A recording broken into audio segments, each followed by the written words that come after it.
happen now. Go. And we're live. Hey, I'm Tara. I'm Natalie. And we are making a movie.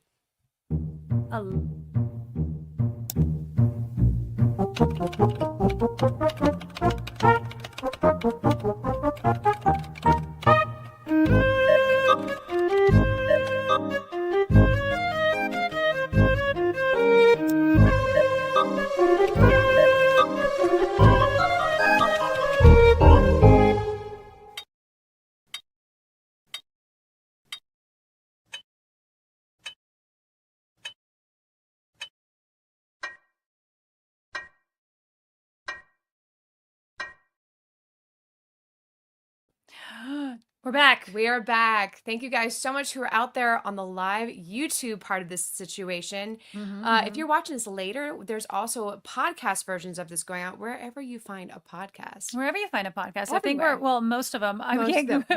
We're getting there. Eventually they will be in all the places you can find a podcast right now. I know it's on Spotify and on Acecast and on Amazon and Amazon Podcast is the one that's logging behind, but we'll get there. It's a process. Like all things we do. Yes. We are randomly in the same room today. Welcome to podcast number 2 of We're Making a Movie. And we're together for once. Which just means we have to learn how to fly the plane a little bit differently. Yeah. We just got the fundamentals down for one, and now a new one with new hurdles. But it's great to be in the same place. For those who don't know, Natalie lives in Utah. I live in Los Angeles. So the bulk of this podcasting is going to be in different states, except for the occasional film festival where we're together, or when we're filming together, like we are this week. Yeah, that's what we're doing this week. Yeah. Not the movie. Not the movie. We're making We're not already there. Short comedy. Short comedy. Short. comedy. Yes, that's what's going on today. Before we launch off into things, I think we gotta. So okay, we're gonna have a section of the show. Probably gonna have to a little corrections corner at the top of everyone. This week's correction. I'm assuming that's where you were going. That's where I'm going. Yeah. You were right there. You're on the money. Tara's background changed to some extent. Yeah, she's in my house. Yeah. Corrections corner. So last week we told the audience that I would be able to fix the audio in post. We did say that.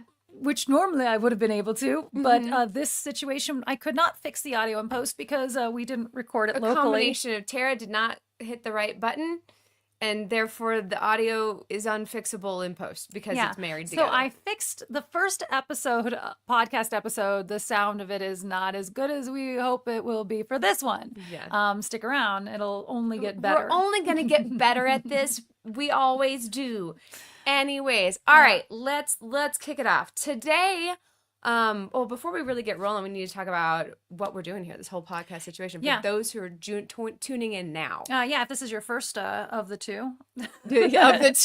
All two of these. We're making a movie. And we decided to make a podcast about making the movie because this is our first feature film. We made a lot of short films, and as we're going off on this journey, and I'll lean back towards the mic instead of like what I was just doing. Relaxing. We decided instead of a behind the scenes, because we know we won't film it. We're terrible at those kind of things. We'll have the footage. We'll just never loop back on that. This is documenting that journey, but also we're going to go through the 12 steps of making a film. I just love that it's 12 steps. Like, I did the first time we found this guide, we were like, and in the creation of the show, we're like, well, we need some structure. We need to know what we're doing. Well, let's look up the steps to making a movie. Well, there's 12. And I'm like immediately giggly. Being a friend of Bill as I am, just immediately giggly about, 12 steps, you said. And I didn't get it until someone else giggled about it. It wasn't even you. Someone else had 12 steps. Yeah, I didn't say anything about it. Because I'm trying not to make it all about me, but I can't help it. I make it about me. Yeah, so the 12 steps of making a movie. And we're going to begin at the beginning today. Yeah. Today's episode is about coming up with an idea. Yeah. The idea. We decided to, even though we have already accomplished this step turns out, we got the idea, we thought it'd be important to tread back and go, well, where did we get the idea? How do other people get their ideas? Like, it's just as a part of the process, I'm always curious about other people's processes and stuff. Anyways, so here we are at the very beginning. Here we are. Card one. Episode 2. Wait, this is my... Card 1. Rehash the intro. Corrections corner. What are we doing today? Done. Okay. Awesome. Card 2. Episode 2. Step 1. making a movie, the idea. It turns out that in order to make a movie, you need to have an The idea. first thing you got to do is have a concept, apparently. So where did we come? This was funny. We prepped for these because we're, learning what we're doing as we're going. And so while we were prepping, we're like, what are we going to talk about next week? And one of it was like, oh yeah, we're talking about the idea. Where did we come up with turns out? That was an excavation into our history.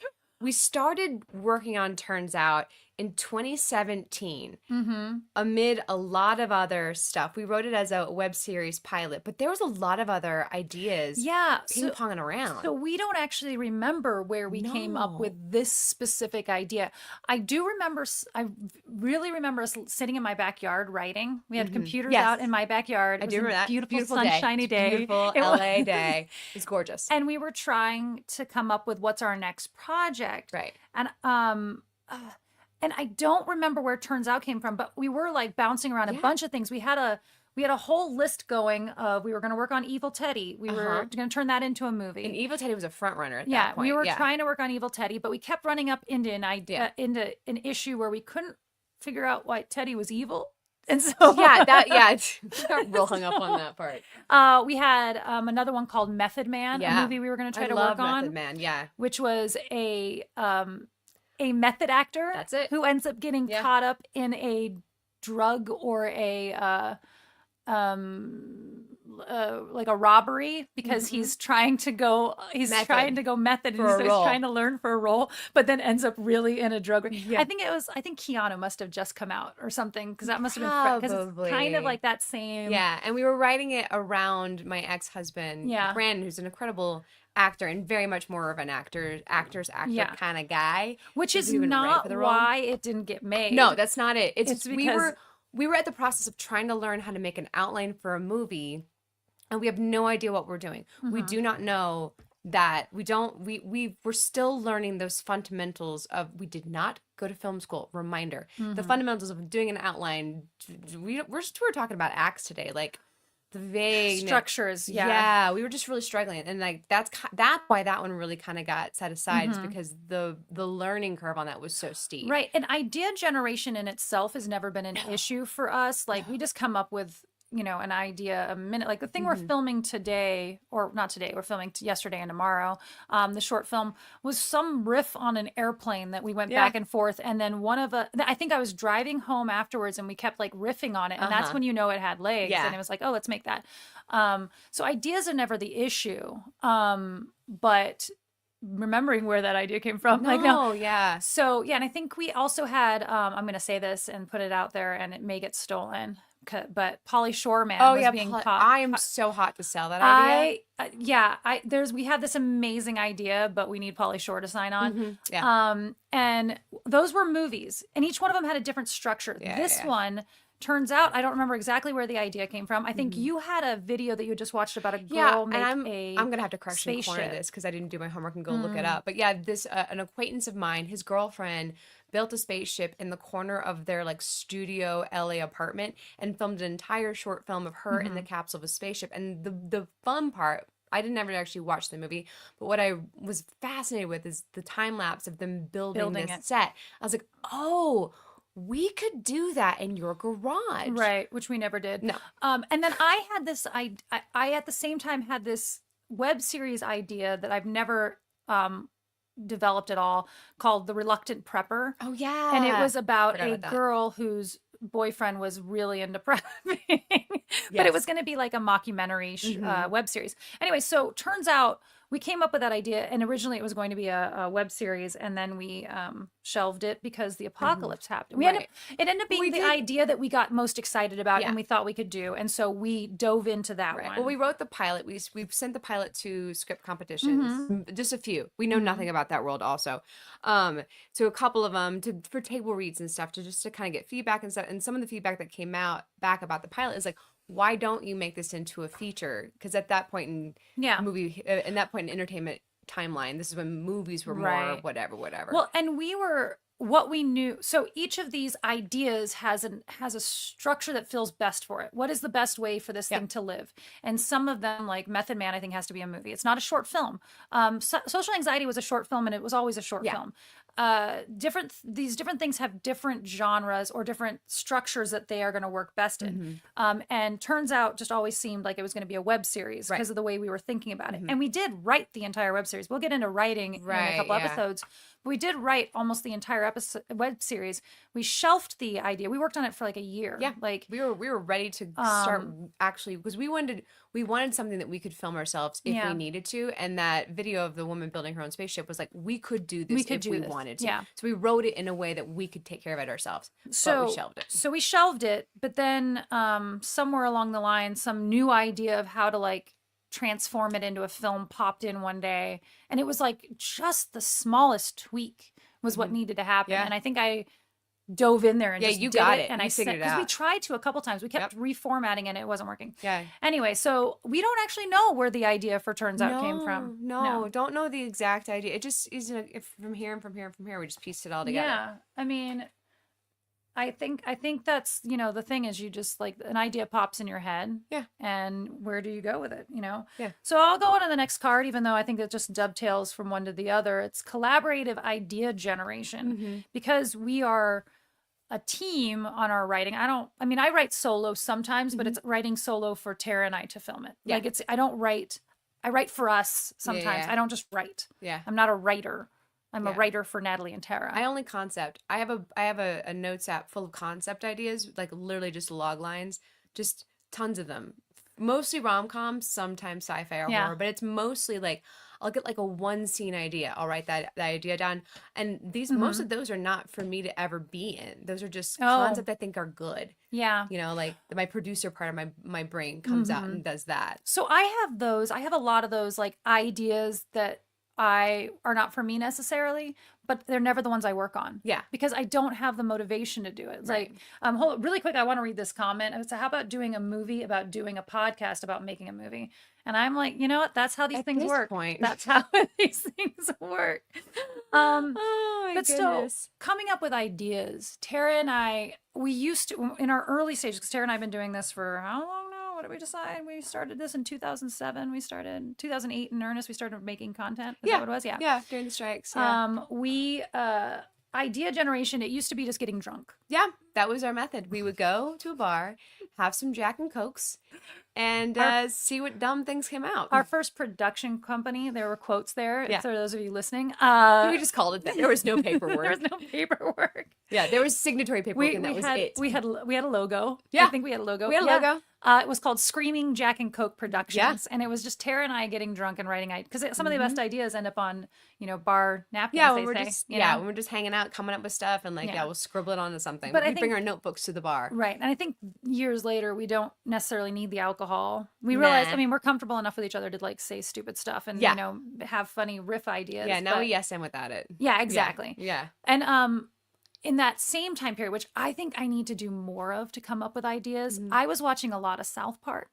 I was watching a lot of, what was the other thing that I realized recently, that I write more when I'm watching these kind of shows. South Park was a big one. There was another show that I think is like, maybe it was Psych, because that was one of our early on. Right. Like those ones influenced me so much to like come up with another idea. But then when we stopped drinking, well, you stopped drinking. I know you stopped drinking. Yeah. Then when we stopped, then coming up with ideas they just come from everywhere. Yeah. Like it can be, Social Anxiety, which was the last short film we made, that came to me one day when we were coming out of pandemic. And I was sitting there just kind of thinking about going back into society. And that was kind of scary. Yeah. And then I started to play out all the, what if you saw, it's always a what if you saw, what if A and B, and what does that mean? Is always the format. So I I was thinking, well, what about all the scary things that go through your head? What if you saw those? What if we put those out there? And that's how Social Anxiety, which if you haven't seen it, is a short film about a woman who is working up the courage to go into a party, but she's imagining all the worst case scenarios that could possibly happen. And you end up seeing those play out. And that was basically, I just wrote that in a day. It changed over time, but that was plow through that idea. And what's the Imaginary Friends was our first one. Yeah, it was one of our first big collaborative ideas. We were just having a movie night together. Yeah. And we just were playing the game, well, what if this? Well, what if that? What if this? And it came to the question of, if I had an imaginary friend and you had an imaginary friend, would they be imaginary friends together, but we wouldn't be able to see their dynamic? We would only get to see our imaginary friend's side of that dynamic. So if you and I were in the same room together, and your imaginary friend starts acting weird, and you don't know why. And that's that final scene of the movie, is our imaginary friends interacting, and us only being able to see one portion of the conversation and being and then realizing that we both have an imaginary friend. That's how it would come out. And again, that one was originally written as a 3-part web series. That never saw the light of day. We filmed two. We filmed 2 of them. We filmed 2. We filmed the but 2D not part well. and the guru part. And then and that's why we stopped. That's why it stopped. Is because it wasn't working out. We didn't really understand the concept well enough to do it. But we didn't have the skill set yet or the experience yet to do it justice. And we knew it. And again, it was years later that we picked that one up and dove into it. Years later, Years later, we were like, hey, let's do this again. Let's try for it. Let's go big. We had rewritten it already, though. I think so. Before it got shelved. Yeah, because we rewrote it for someone who wanted to maybe make something. Yeah. And then, yes, that's right. Yes, somebody wanted to make it, the and they were like giving us feedback, and that's what kind of shaped it. We didn't like the feedback, and so then we said, didn't never love mind. The feedback. We'll shelf that idea until. Fine. But we also like idea machines when it comes to sketches, because we did come from a mutual sketch background. Right. And that's been a lot of our recent content we've created together, because TikTok has changed the game. Like, we would have these one line ideas, right? Very small. Like, the legs are very short on some of these ideas. Hold on, let's explain that. Yes. So when you're talking, and it probably happens in other businesses or lines of work, but we always call it something has legs. Yeah. It means that it might be able to be a real concept. Right. So you say, like, what if, a man has a chocolate factory and he invites some kids over, and and they're like, you know what? That's got legs. Explore that, otherwise, so she just says it has very short legs. Yeah. So like, we did a short called If Alexa Were a Man, and that came out of a live stream when we were doing the other form of live streams we did. Just a conversation about, well, what if Alexa was a guy? What would the issues be? Yeah. And that had serious legs. Your song still parodies. Has legs. Oh my God. Alexa Were a Man. There's so many more we could make. We made 3 episodes of that. You can find that on our YouTube. We made 3 episodes of that and they're all like short little vignettes. But that has legs enough to do it in a million other ways. That's got lots of legs. Lots. There's so many legs. It's a daddy long legs. It's a daddy long legs. Got so many legs. When we did Guess Who is Problematic, which I think came out of a conversation about what about this game? How are we playing this game? I think that was also a live stream chat. That sounds like it. I don't know. It's one of those where, like, you can't say that. Sometimes it's watching television and something happens on television, and I think often going to film festivals and watching other people's ideas give you ideas. Yeah. And it's kind of weird because you're not stealing. Right. It's just sometimes you're watching someone else's film and you think, oh, this is going to go this direction. So your brain starts to develop that, and then it doesn't. It goes a totally different direction. But that means that over there hasn't been explored. Yeah. That thing that you came up with just now. Around. Yeah. Pandora Box. I think Pandora's Unboxing. Pandora's Unboxing. Yeah. That came from a meme. Yeah. I saw a meme. But what if we actually did the unboxing part? Yeah. Like, what comes out? Oh my God. I had the most fun. Sidebar. I had the most fun creating the props for that. Like, that was the big war, the puffy war. No. I have pictures of it, and I'm still so proud of the props we created. Those are fun. I thought about could I mass produce that and sell it as like a gag gift? Yeah. Oh my God. Like, people send people a package and it's just full of Pandora's unboxing stuff. That, you know what? That has legs. That has legs. An idea entirely. You were saying song parodies. Yeah, your song parodies. Song parodies are often, I come up with those. It's not a misheard lyric. It's not really that. It's that something is said in the same cadence of a song.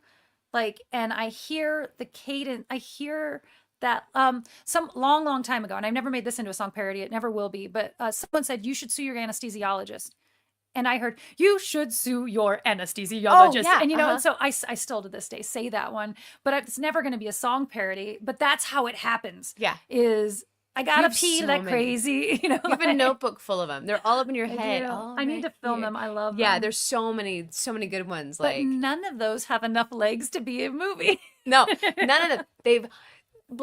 I am so glad TikTok has gone the way it has, because it has opened the door for these ideas that we won't do this, but that we have, and we could do a Robot Chicken style, just these one-line ideas that we have that we just want to see that one bit done, and then we can walk away from it. Yeah. Yeah, we have so many just silly little one-line ideas that don't have enough function to really do a thing. But ideas have never been our problem. No, and so I think when it comes to like back to this card that's in front of me, the collaborative idea generation. Yeah. So often so thinking back to You Are the Resistance. So that was one that we had to come up with something. Right. It was like we were forced to come up. Forced. So we had a series, some of you may have seen it. It was called You Are the Resistance, and it was it was based off of the Terminator, but it was resisting a thing, and sometimes it was national holidays or whatever the thing. But we would go to Denny's in the morning when we first were doing this. We would go to Denny's in the morning. We would pick a topic. Yeah. What is the topic that we're resisting that today? Happened this week. And then we would write it. We would go to the Goodwill and buy costumes, and then we would go to the house and film it, all in the same day. And then edit it in the same day. I don't know. We would overnight. I'd immediately start, and we'd have it out by the next day. That's the only time we've ever done anything topical. Yeah.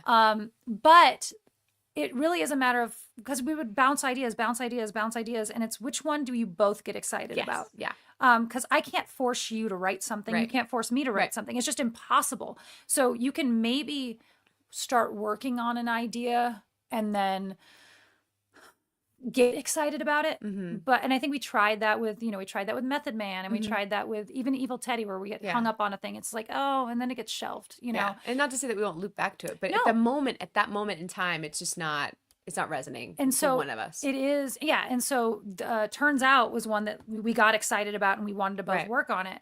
And keeping yourself excited about it is not easy for that either. Yeah. You have to maintain that, because it can take, so that was 2017. It's been this long that we have to keep circling back and like getting excited about it. And there's always some element Turns Out there's always an element of it that like gets us excited again individually. Like the whole entire pandemic thing, and then there were floods that happened in Houston, there's fires that happened in LA. And so for me, like that wanting to be prepared, that preparedness factor that is in Turns Out, that kind of keeps bringing me back to the table. Like, this is fun talking about prepper stuff. Living it. Yeah, you live it. It's a little cute thing I do to be prepared. I get to have my little go bag, and people are like, "What is that in your trunk?" I'm like, "Well, that's my go bag.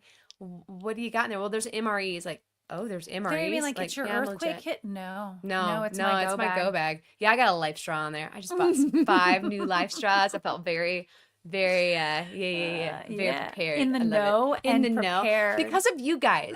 You guys, and like watching I'm prepared because of this silly movie. Yeah. Yes, for sure. That we will someday make. We're making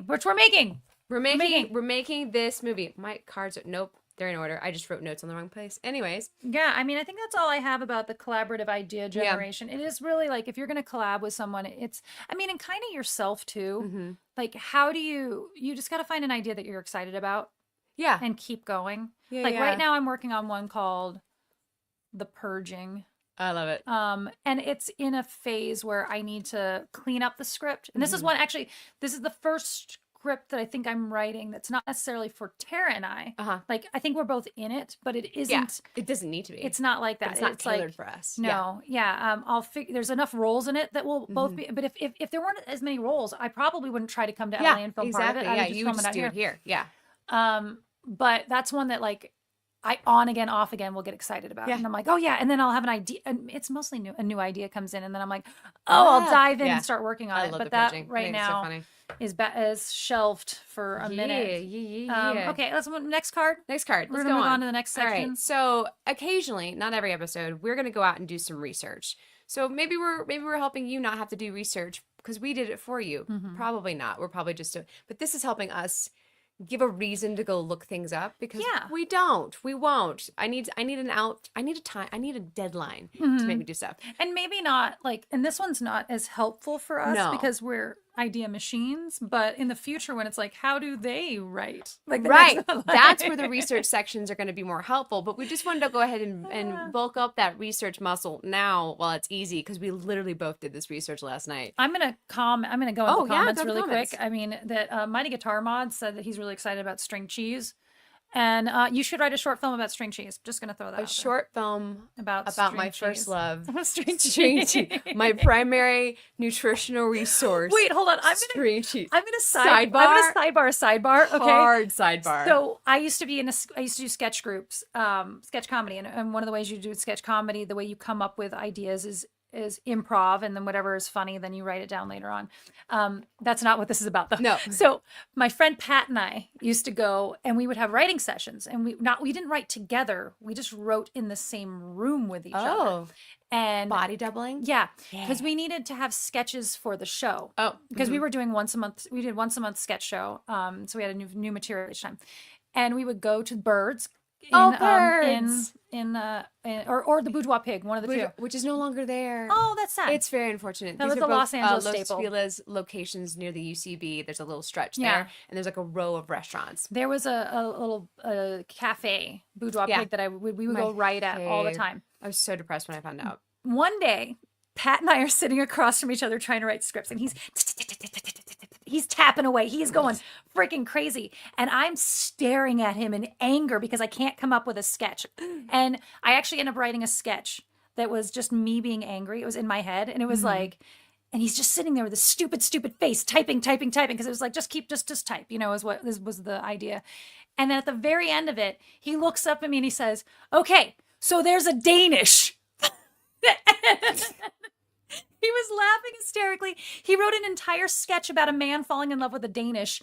It was one of our biggest hits on stage. It was Really? so I good. don't remember that one. It was Pat sitting on stage on an empty bench with a Danish, and it had a monologue. Okay. And then you start seeing flashes of him dancing with the Danish and having a snowball fight with the Danish, which is really weird in a black box theater when he's just pantomiming all of it, because the Danish ain't doing nothing, right? The Danish is giving nothing back in these acting moments. Let me tell you that. I've act actually pastries. wanted to film that one, but I need Pat, and Pat's in Iowa. Pat left us. Yeah, he left us. Anyway, Fine. so that was the long sidebar to talk Hard about people's sidebar. ideas. Love it. I think there was probably a Danish sitting on the table, and he did the same thing where he just started going. And I'm like, all right, buddy. Like, hear me out. There's a Danish. I know, and I was so mad.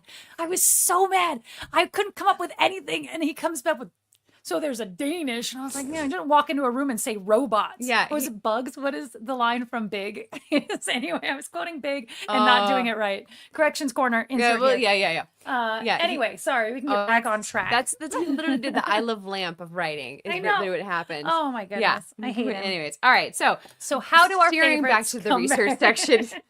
Do you want to go first? Or want me to go first on this research? Okay, yeah, because I think it's I can go first. You go first. Okay. So I think yours is better, so you should go first. Well, no, I think ours pertains to our film a little bit. Yeah. One of our favorite films collectively, Shaun of the Dead. And it has the same, and I think turns out is going to have the same Shaun of the Dead vibe. If you like Shaun of the Dead, hopefully you'll end up liking Turns Out. Yeah. Our characters are very Shaun and not Gus.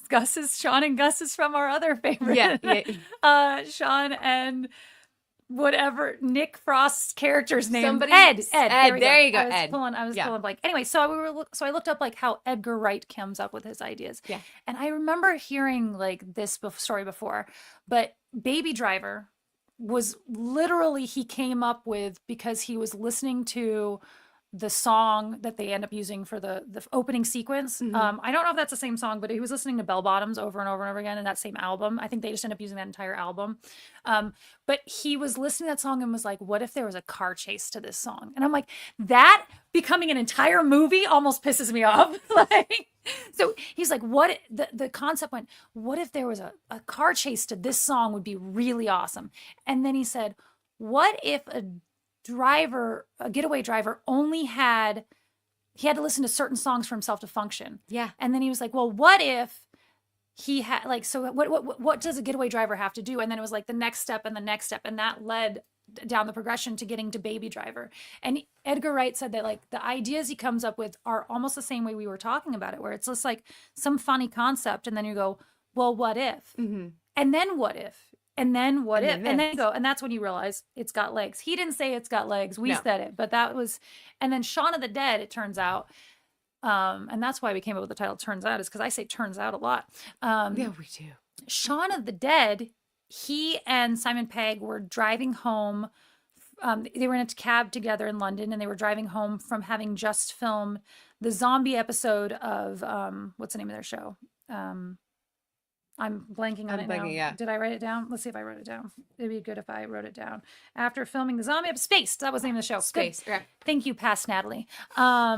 Which I've never seen Spaced. I haven't either. I know. I should watch that haven't because I either. love them. But so they had just filmed the zombie episode of Spaced, and I could just totally imagine they were driving through the streets of London, Yeah. and like just kind of that's where your brain set is at. And they bounced it, and then it got shelved. And then one day he was playing Resident Evil. Uh-huh. He was playing Resident Evil. Okay. I know. I told part of the story. I didn't get to this Fun. one. Yeah. So, he was playing Resident Evil and was doing like a walk in the middle of the night. And he's like, Okay. what if there was a zombie apocalypse, and like, how would the normal British man react? He's like, we don't Yeah. have guns. We don't have da-da-da, you know. And then the other part of this story is that I guess he wasn't paying attention during, there was some outbreak that happened that was a week long in Europe, that he just didn't check in his mail for a whole week, hadn't been on television or Yeah. whatever, and then woke up one day that they were burning cows. They were burning cows, and he was like, could these two men like sit through the apocalypse and not even know it? Yeah. And yes. like, and that's where he had like, that's where all of it collaborated Yeah. became Shaun of the Dead. And I was like, oh, that's how we work. That is exactly literally, how we work. Same method. Yeah. It's awesome. Yeah, that's so fun. Is that all the? I think it's Shaun all of the everything. Dead for you? That's- Okay, that's all my So Shaun I of the did Dead it completely different. We just like, well, what's interesting to you? So Mm-hmm. I just found a movie that I really like. I love the movie, the very first one, Alien. I have not seen the whole franchise. Every time I say I love Alien, like, oh my god, what'd you think of 2 What do you and think 3? about the new one? Yeah, No, I don't know. There's a regular in my life who's trying to get me to watch 2, and I'm like, I'm not gonna right now. I'm kind of busy. Anyways, so I did my deep dive on Alien, specifically the movie, and it was.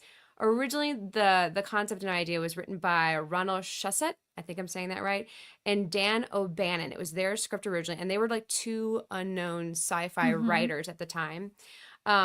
So there's parts and pieces. One thing that Dan O'Brien said that I really liked, because he's been accused of stealing the idea. I didn't steal the idea from anyone. I stole it from everyone. And like, that's so true. Like, you take these pieces of these concepts, like, you're not going to make a fresh new Alien movie, really. Just keep take a look at what's gone before, and where does your brain go? Well, I will say, just on a sidebar to that, is that I hate when a movie doesn't acknowledge that another movie already exists. Yeah. Like, I mean, you can live in your own world and whatever, sure. but like, when every zombie movie like acts like they're the first person to discover zombie. And I'm like, zombies. You know what a zombie. You Like- know the concept of a zombie. I think it actually, this is how ideas come. So what if there was a movie Yeah. where someone thinks it's zombies and he's going around killing people, but it's just some weird disease? Oh my gosh, yeah. You're like, oh, oops. It's just a Oopsie. super advanced Like, version of the cold. society's like, oh no, it's zombieism. Yeah. And they're like, no, it was like, what if No. COVID we thought was zombieism? Yeah. Yeah. And this is how my next short There film was will be written. there was a concept that I had worked on with another writer that was like COVID related, but it was a rom-com. Stick with me. It was a rom-com where you got locked in a hotel because that was happening then. But we were so sick of talking about COVID, we changed it to zombies. Like, it's close enough. Just make it zombies. Right. Yeah, it was a really great idea. I hope it gets made. So for them, a couple of movies were inspirational to them. It's The Terror from Beyond, which was like a 1958 movie. It's like a sci-fi movie. I've probably seen it. It's like a Mars expedition. Basically, they go to Mars and they get attacked by I've probably a seen monster. it, yeah. Maybe I haven't seen any of these. Oh, I was big into sci-fi for Okay. a long time when I was in like high school. That these older ones Yeah. I haven't seen. Planet of Vampires. Oh nope. Yeah, where like people it deals with the same concepts of like a professional crew being harassed by an outside thing, and then this is where the cards get messy. There's The Thing from Another World was Not also The Thing though, because that's what not now The Thing. Yeah. The Thing, It, but not the movie It. The Thing, but not The Thing. Really? I was getting The Thing from Another World, which was another one of those early sci-fi movies. Those were all the movies that inspired them. And then right before that they worked on this, Dan O'Bannon. Yep. Dan O'Bannon was working on did a very low budget indie sci-fi comedy, words I like altogether. Yeah. Called Dark Star. I want to say he was working with not Lucas, but the other one. They're all the same to me. Spielberg? Spielberg. I want to say it was Spielberg. Corrections corner that next week. Anyways, but it didn't do very well. It was a flop financially, and it was a flop commercially. Really? No one watched it. I don't think anyone. I want to go back and watch this now. Yeah. But he wanted to go revisit the idea of Dark Star because this was another alien movie, but he wanted to go do it for real instead of a comedy. And so that's where Alien, and then also Ronald apparently had a dream that was an alien planting an egg in his body and it exploding, which is where the exploding out of your body scene came from, was from a dream.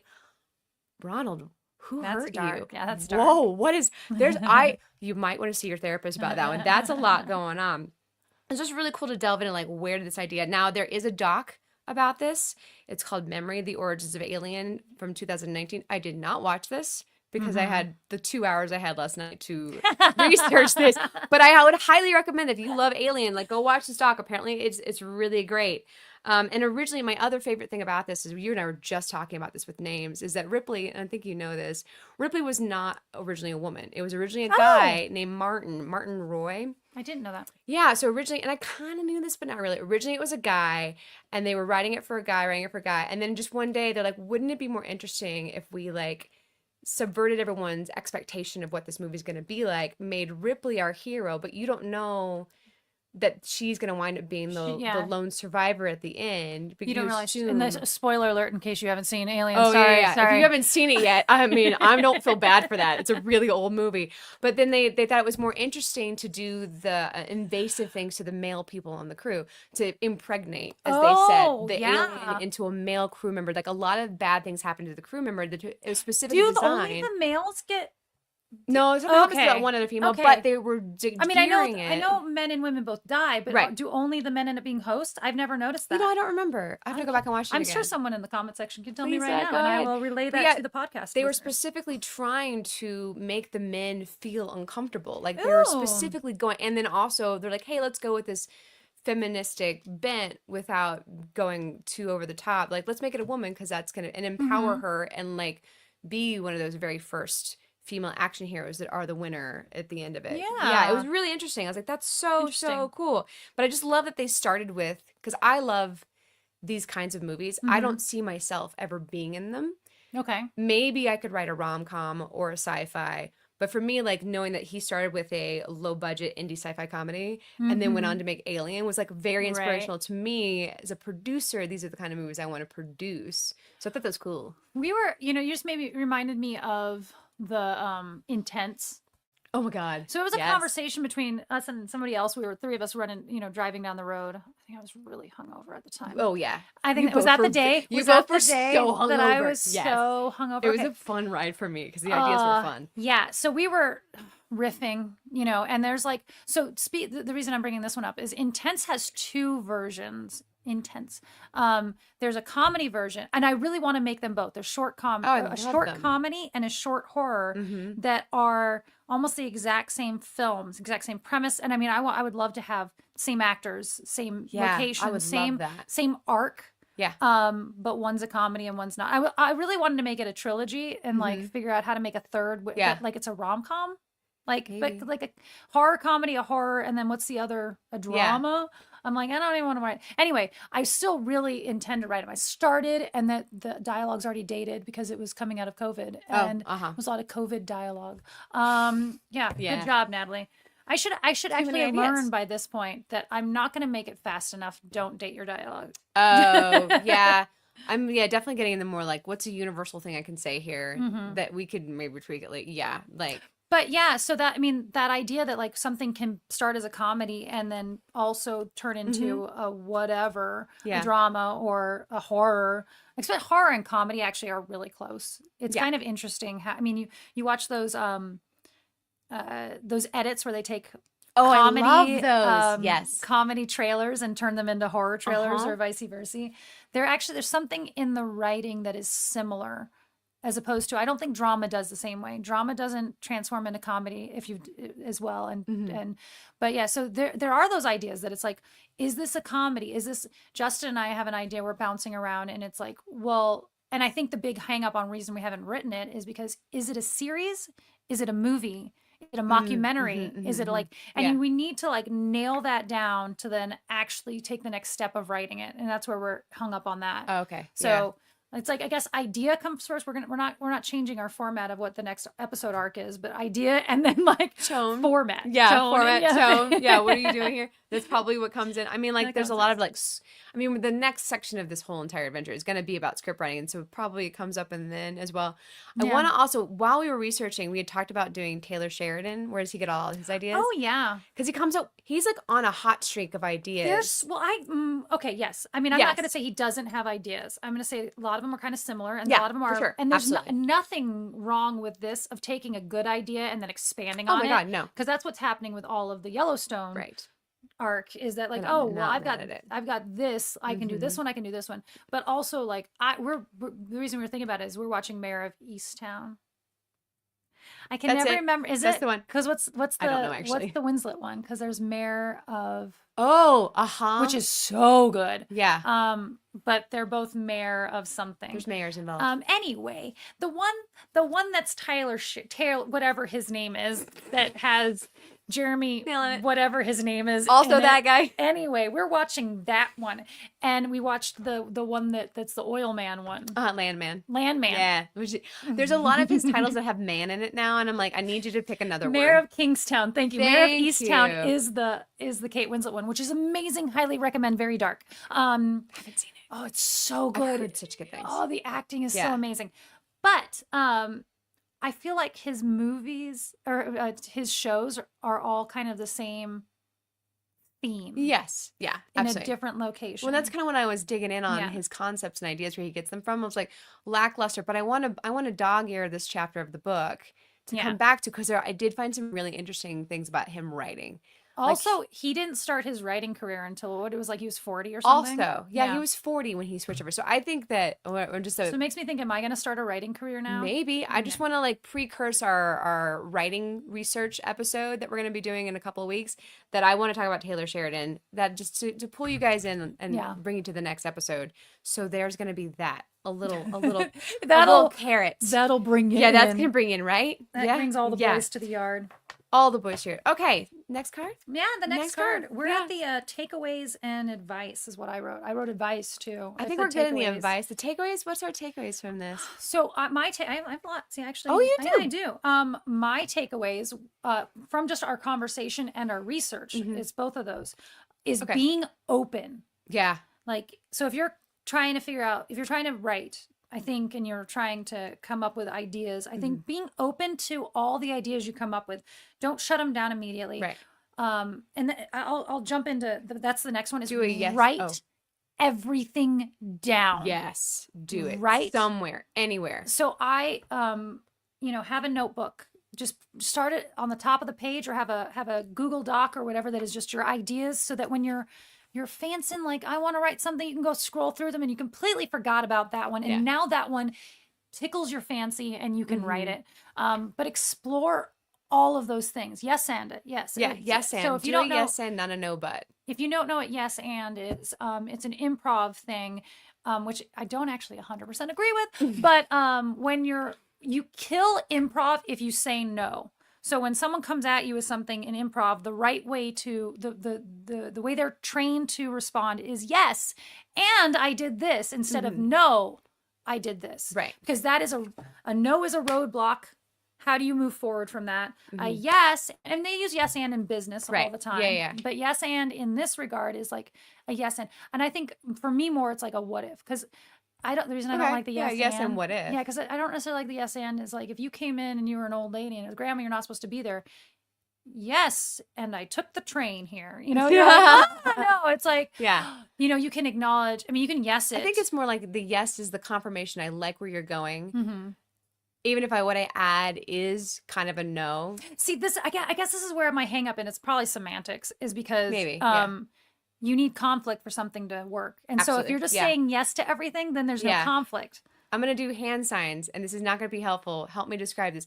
There's the yes and that is like putting your hand up to say no, but also doing the finger wag to give me more of that. No, I don't like that at all. But let's really keep doing it. That yes and this is where you're getting into like the nitty gritty of improv. But it does that principle, that yes and not a no but in larger bubble concept does really work. It does. But if you just no, because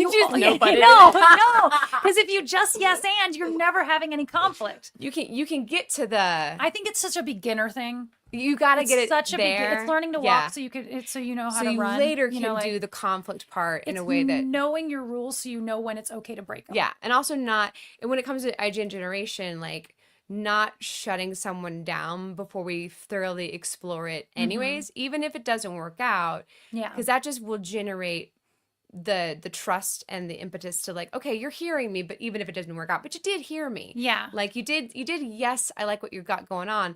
Let me ask questions.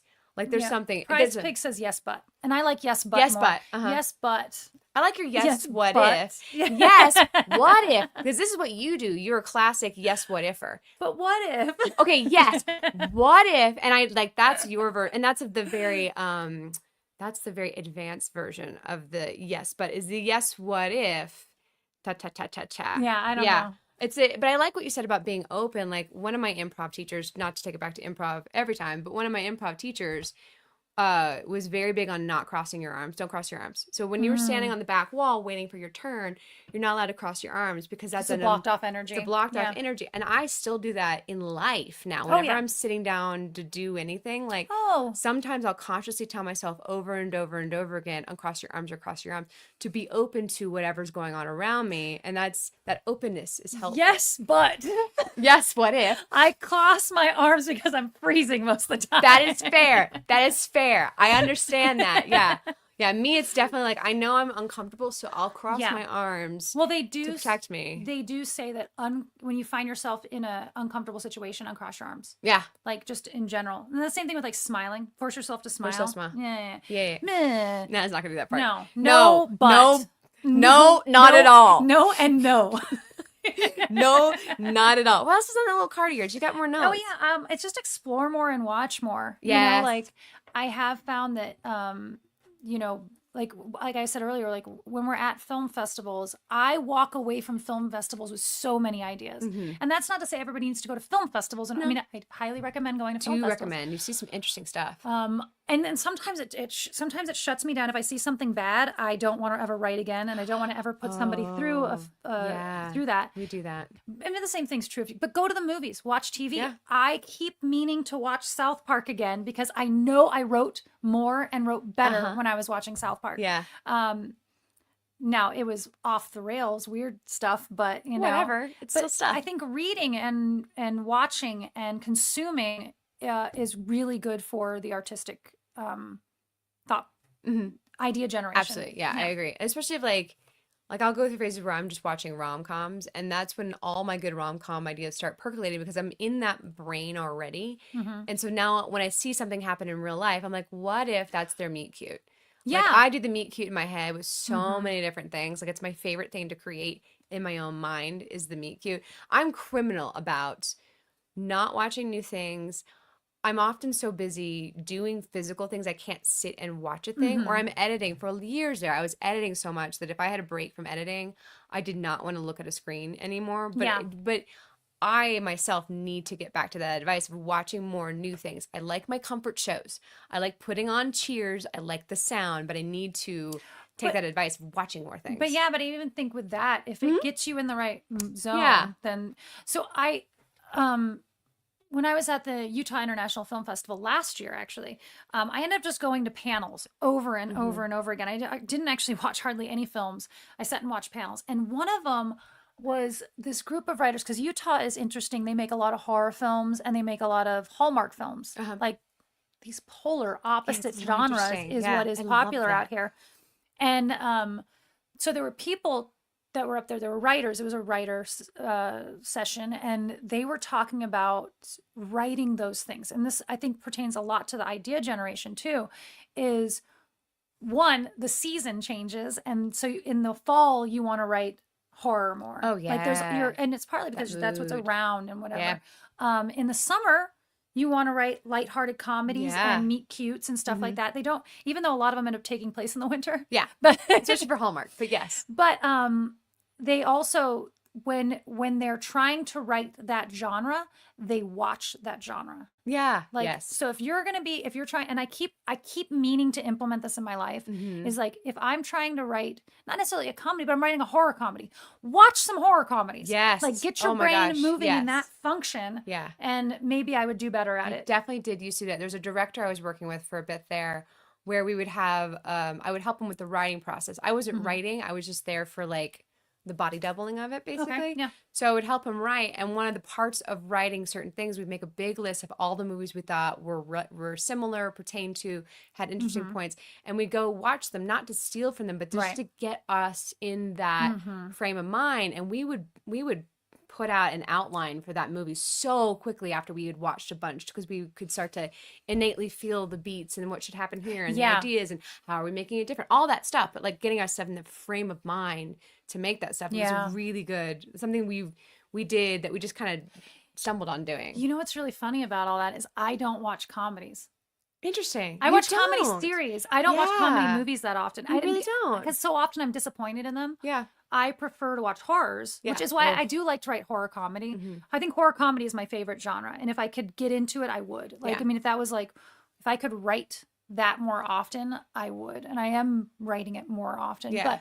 But, and then horror is actually my favorite genre. So, but I don't write horror at all. Right. And I enjoy it. And it changes in phases of my life, you know. Absolutely. But I prefer to consume dramas even. And I don't ever write dramas. Yeah, that is not my wheelhouse whatsoever. So I'm like not helping myself in this regard. I like watching comedy series though.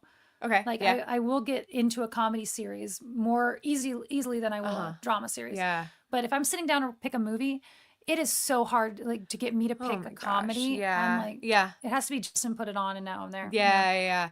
I'm definitely like I love rom-coms, never written one before. I haven't really been a part of making one except for social anxiety. It's the closest thing to rom-com at this point. Yeah. But I love them. If I could grow up and be the Nora Ephron life, I would be so happy. I love them. I don't see myself in them. They're definitely something that I would produce. And then sci-fi is not something I would write, but something I just deeply enjoy.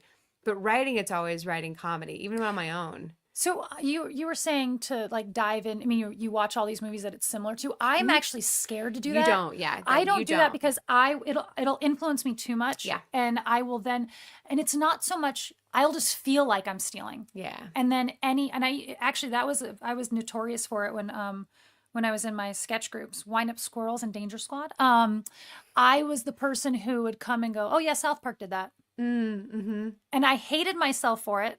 But at the same time, I couldn't help it. Like I was like, oh yeah, the South Park did an episode where they bubble, and I'm like, oh Natalie, you're kiboshing this.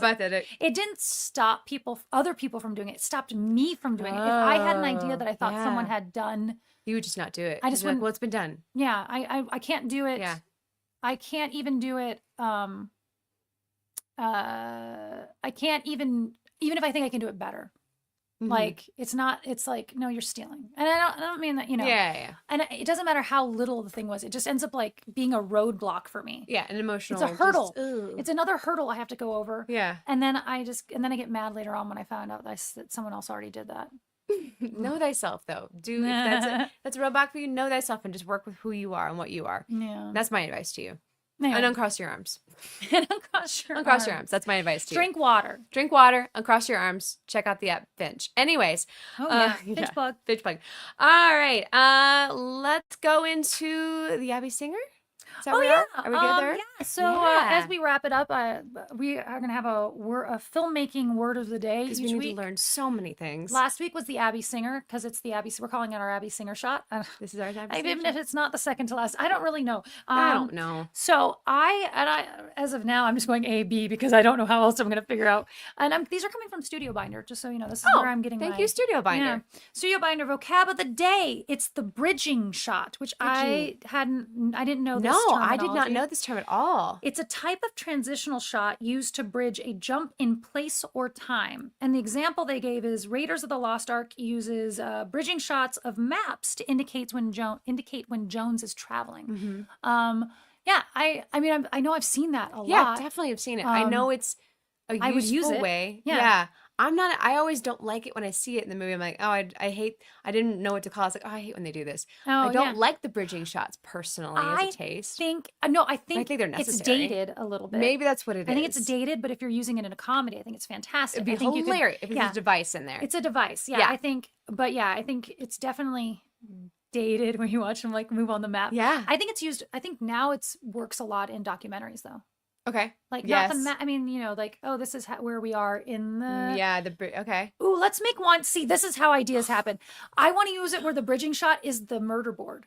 And and you take the string to the next story. That's a fantastic use of a bridging shot. What if it's an entire series, and that's like how that's where that's the opening credits? I'm building an entire series. Don't take that. I'm copywriting that. Don't do it. Off of a bridging shot. Yeah, bridging shot. I don't know what the rest of the series is. I don't know, but I love that. Write it down.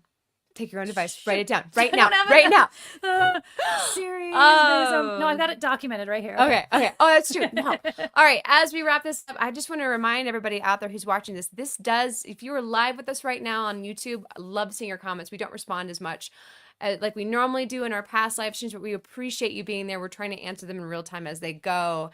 If you were watching this live, we do have this coming out later as a podcast on all the places you find a podcast. So if you ever miss the live, it will be there for you. And if you don't want to sit and watch us, you can just listen to us. We're there for you in all the places you find a podcast. Mostly. We were trying to figure out what the terminology you say there. I mean, right now, actually, I'll just be honest right now. Yeah. It's on Acast. It's on Spotify. Yeah. It's not on Apple yet. Not yet. I think haven't gotten a confirmation from Amazon yet. Apple made it really hard, and I had to make a whole burner phone for the show because of Apple. Thank you, Apple. Anyway, that's the show. Next week we are going to be talking. Next week we have an interview. Yeah, we have our first interview with Mitch Yapko and Alan Rueckert, or Rueckert as I like to call him. And it's because they are a collaborative team, and they are. We were talking to them about how they come up with their ideas. They have just their filmography, or for lack of a better word. Yeah, that works. It spans. It's comedy. It's all over, and the comedies are all over the place. So tune in for that next week. Next week, same time, same channel. Cha cha cha. All right, guys, I'm gonna hit that outro.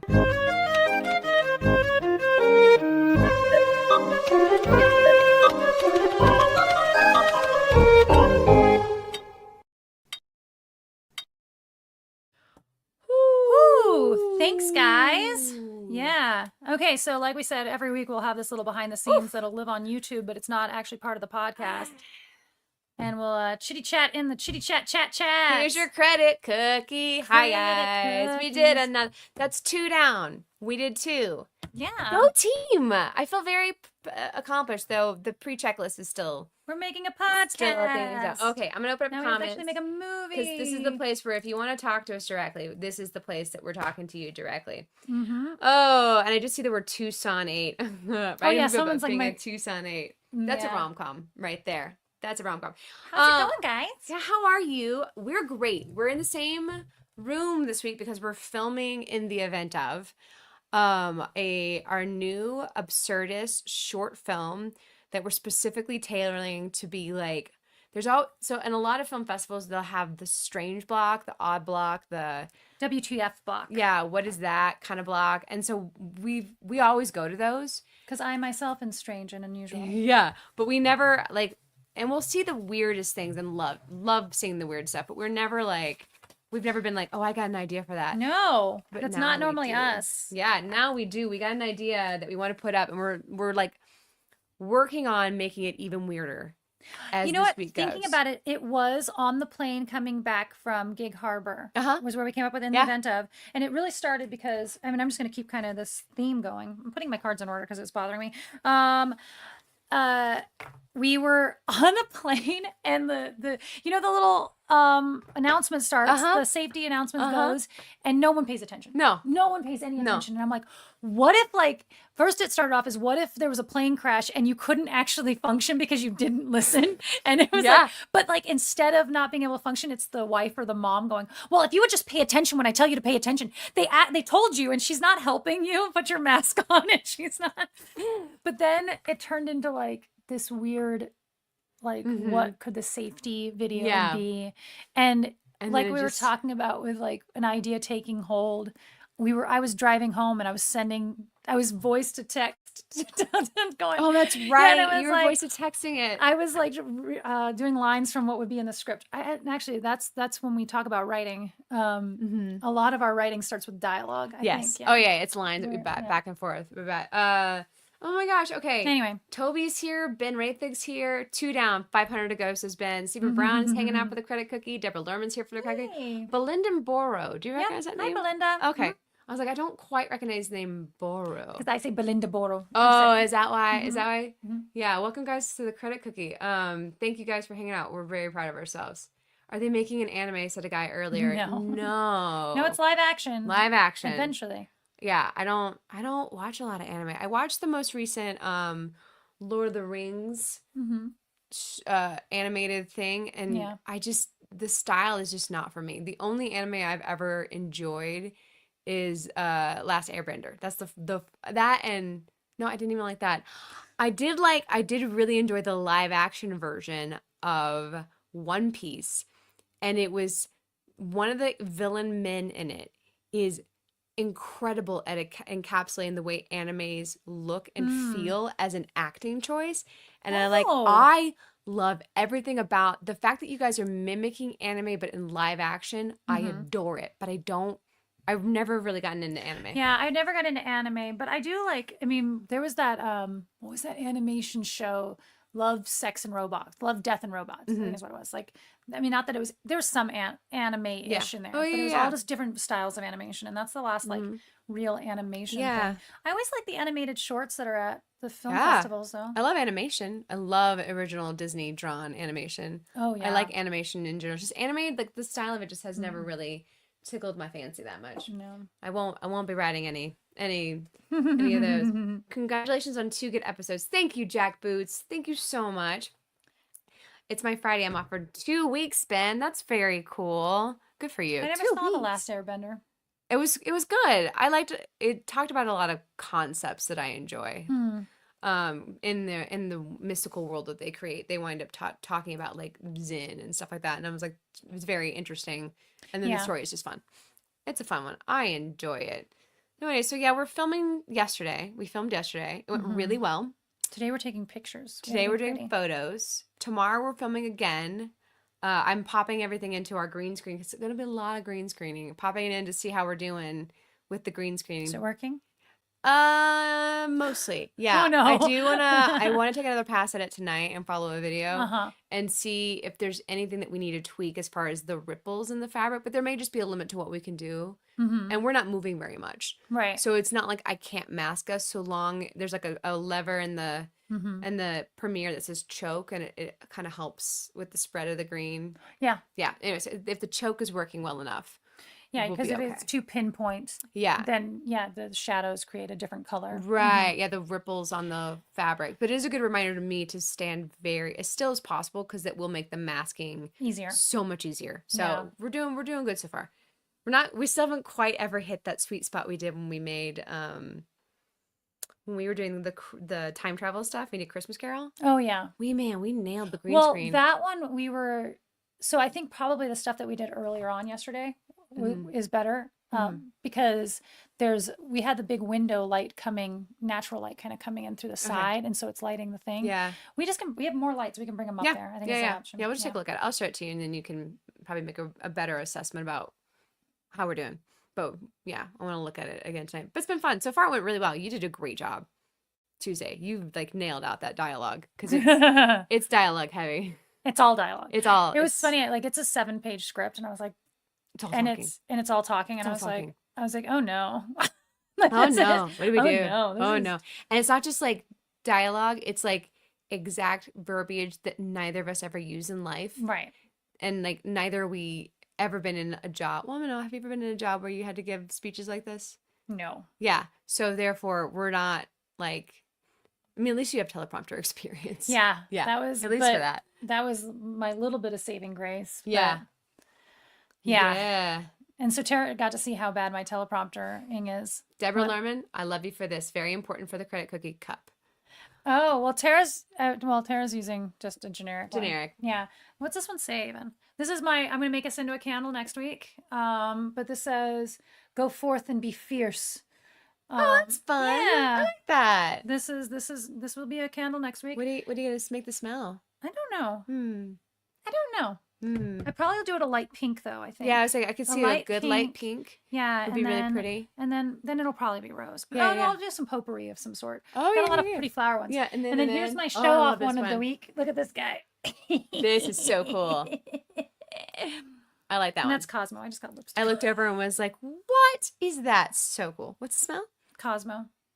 Yeah, anything Star Wars ends up being, which is actually sweet tobacco. Interesting. Yeah, every time I walk into this room I can't smell it. Is our office during the day, my makeshift bedroom at night. And every time I walk in here, it smells like baked goods. Yeah. The candles. And we got the heater going and it's heating up the candles. And it smells so good. Every time I walk in here, I'm like, the candles that I made this last week were a lot of them were there was one that is a birthday cake one. There's Cosmo, which is sweet tobacco, which kind of has it's not as floral as it could be. And then Plumeria. Plumeria mixed with chai tea is one of my favorites. And that ends up having a very, oh, and then I did the blueberry pie. Oh, yep.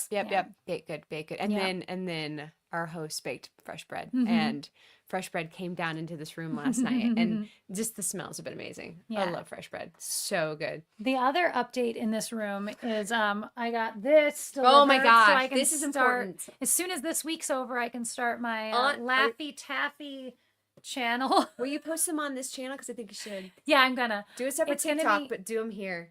Oh no! Why would I do a separate TikTok? Oh, I guess I could do a separate TikTok. I mean, you can put it on our regular TikTok. I don't even know if I'm going to do TikTok. I'm only going to put it here. Okay. And it's just at the very least, it's going to be in our stories. Spreading a little joy via Laffy Taffy. I'm excited. I'm so jazzed. Over there is the banana. Behind the big banana. Is it right there? That's it. So this is what finally sold me on it. Tara had bought me this for Christmas last year. Maybe. This year? It was last year. It was last year. I buy you these random weird things. I know, every time I see them. I collect them up for like a year. She bought me this, and I decided it's a banana phone. You can plug it into your phone. So you plug it into your phone. But what I'm going to try to do is record it, and this is how I'm going to call in the Laffy Taffy jokes. I wonder if you can. I'm going to call in all my Laffy Taffy jokes on the banana phone, and that's how it's going to be. I love this. So keep your eyes open for that. I want you to do it so much.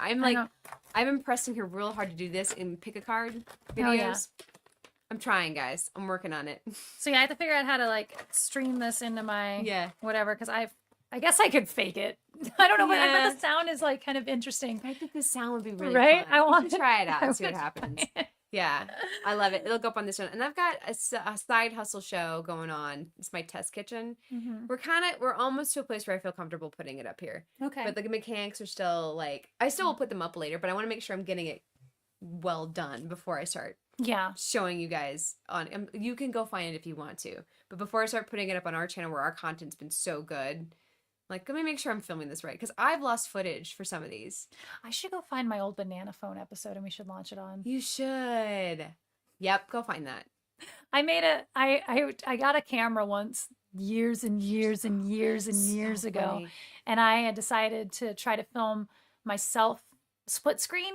I've actually Yeah. wanted Tara and I to do these as a scene stealer. Uh-huh. It's Bert and Ernie, and Bert and Ernie's sketch called Banana Phone, and it's hysterical. But it's me acting against myself. I'm playing Bert and Ernie, and I really have always wanted Tara and I to. Oh yeah. The Uh, Bert and Ernie yeah. redo it. Banana Phone was one of the first viral internet cartoons. Oh yeah, Oh, I don't know that. I think I'll it's have to check it out. the dancing banana thing. Oh, thanks, Nick. Good to see you, Greg Phillips. Welcome back. Glad that you can make it in for the credit cookie. Cool. All right. We got a ton of homework. We have anything else we my need to gosh, share? no. We really do. We have so much work to do today, and we should probably get a wiggle So on. much work to do today and tomorrow and Yeah. the next day. And the next day. Yeah, the next couple of days are going to be pretty intense. So we're going to go. But thank you for staying. Always stay late if you're here for the live YouTube, because this part won't exist, and this is when you can actually interact with us. This is our the new most. shush secret time. This is the new shush. The credit cookie. All right, guys. Thank you so much. We'll see you guys next week. And yeah. All right. Bye. Bye.